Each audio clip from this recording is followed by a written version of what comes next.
Pourquoi Hendrik est si bizarre et si étrange? Non mais c'est vrai, quand on y pense, déjà on va commencer par son physique. Quand tu le vois, est-ce que tu te dis pas que c'est un joueur de 2024? Non, tu te dis il a une dégaine à avoir joué avec Garrincha dans les années 70, minimum. Tu sais ce qui est bizarre aussi, c'est un blanc avec le maillot du Mali.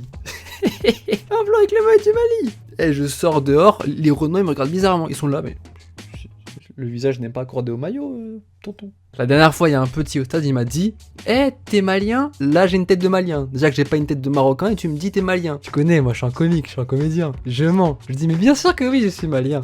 Anis Roma, Ikakene, Amoro, Samoro, Torasunta. Ouais, ça va. Je suis malien. Hendrik, qui sont tes idoles d'enfance? Cristiano Ronaldo et Bobby Charlton. Ah, mais quand Hendrik dit que son idole c'est Bobby Charlton, je le crois. Il a la dégaine pour. C'est crédible. Au passage, Hendrik il est né en 2006. Charlton est né en 1937. Ils ont 69 ans d'écart. Charlton a arrêté sa carrière en 76. Et il a dit que c'était son idole dans le football. Au bout d'un moment, il fallait se faire foutre. Il a dit aussi que Ronaldo était son idole. Bon, 2006, on n'est même pas sûr qu'il ait vu Ronaldo au Real. Et il nous parle de Bobby Charlton, qui a joué à United durant les années 50-60. Bon, dans cette vidéo, on va présenter Hendrik, parce que je ne pense pas que vous connaissiez son histoire.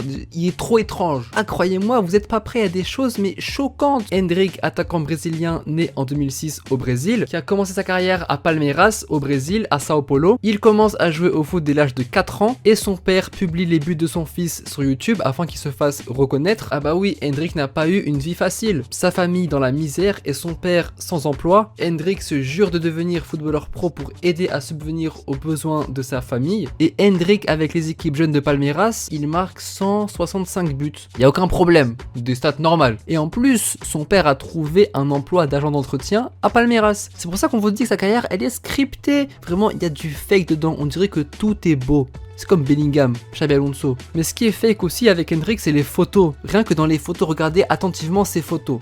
Ok, regarde-les maintenant, analyse bien, ok. Maintenant, passons-les en noir et blanc. Ah bah là, on s'y croit, il n'y a aucune différence. Là, tu me dis que la photo, elle a été prise en 60 et qu'il a joué avec Pelé, je te crois. Et même Hendrik, il y croit.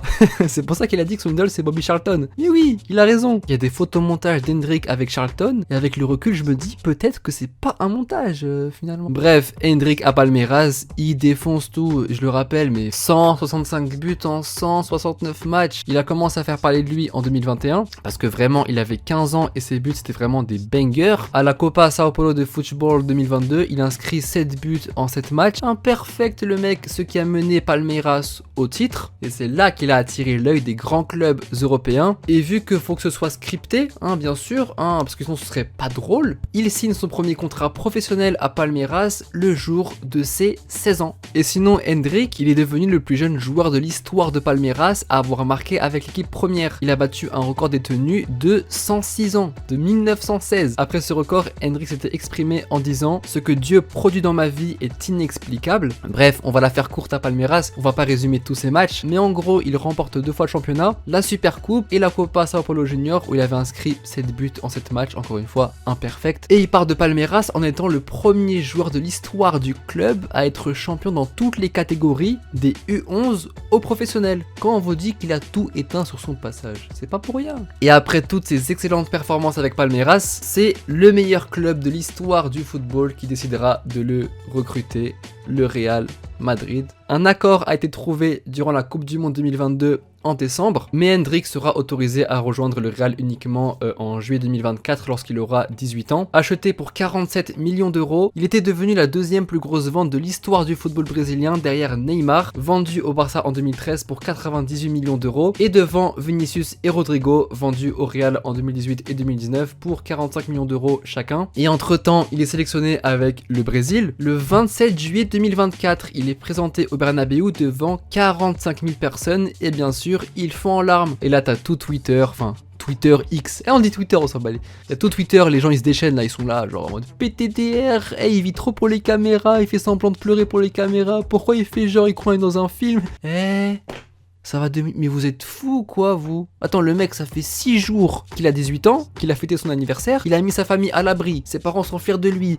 il signe au Real Madrid, son club de rêve d'enfance qui vient de remporter la Ligue des Champions, il est présenté devant 45 000 personnes qui chantent son nom, et vous trouvez que c'est exagéré qu'il pleure? Moi je trouve que c'est le minimum normalement, et encore c'est petit. 18 ans tu signes au Real, tu décroches un énorme salaire, 45 000 personnes t'acclament, mais il est gentil de pas faire le tour du terrain à poil, c'est ce que j'aurais fait. C'est comme Mbappé en finale de Coupe du Monde contre l'Argentine. Ton équipe perd 2-0 en finale de Coupe du Monde, le match le plus important de la carrière d'un footballeur, le plus rare, le plus prestigieux. Tu reviens en mettant un doublé en 2 minutes devant 1,5 milliard de téléspectateurs, le match le plus regardé de l'histoire du football. Mais c'est normal qu'il avait la barre atroce durant la célébration, c'est normal. T'imagines à ce moment-là tout ce qui se passe dans ta tête? Je crois que tu réalises pas l'impact que tu as dans le monde à ce moment précis. Je crois peut-être qu'il a dû faire crier 500 millions de personnes en même temps. Rendez-vous compte? Oui, c'est la règle. Normalement, tu te mets tout nu en faisant le tour du stade. Normalement, c'est ça que tu dois faire. Après, tu vois, n'importe quel footballeur, quand il signe dans un nouveau club, il se doit d'être un petit peu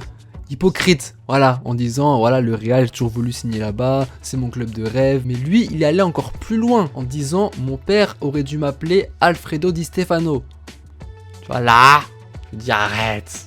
Faut doser. Bref, pour ses débuts au Real Madrid, Endrick est très apprécié. 2 buts en 9 matchs, dont un boulet de canon contre Valladolid et un but en Ligue des Champions contre Stuttgart. Ah oui, d'ailleurs, Endrick, c'est le plus jeune joueur de l'histoire du Real à marquer en championnat et en Ligue des Champions. C'est un crack, donc il peut se permettre d'être un comédien parfois. On s'en fiche, il est fort. Voilà. Et donc voilà, c'est la fin de la vidéo sur Endrick et pourquoi il est autant bizarre, autant étrange, comme moi avec le maillot du Mali.